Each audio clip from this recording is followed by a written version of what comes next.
Usap mga par, panibagong araw, panibagong lulutuin tayo ngayon. Ito yung lulutuin natin ngayon mga par, sinigang na buto-buto.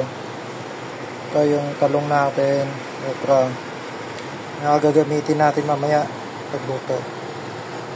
Ito yung kangkong, saka sitaw natin.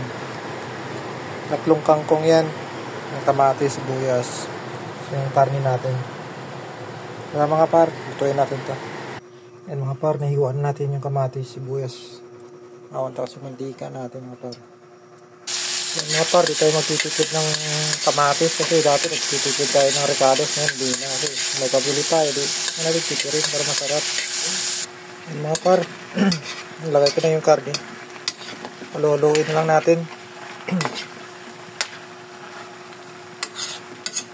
Ayan mga par, antayin lang natin yan kumulo. Lagyan natin ng tubig. Habang nag-aantay mga par, natin yung hihimayin itong mga natin, gulay. Para mamaya pag kumulo, salang na natin. Ayan mga par, nahimay na natin yung mga gulay. Yung mga talong, nasa ilalim ito. Yung talong, tapos yung sitaw natin. Mamaya, salang na natin ito mamaya. Yung mga par, ang ganda ng kulay. Talagang di yan tinitipid sa kamatis mga par. Ricados natin. Pero medyo matigas pa yan mamaya unti. Palambutin lang natin ng gusto. Yan mga par, malapit na yan. Konti na lang kulang dyan.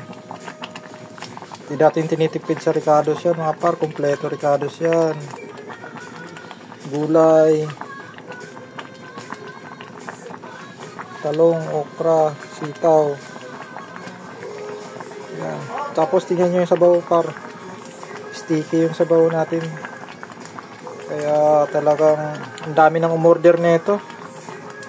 Kantay na lang natin medyo lalambot konti yung gulay para goods na.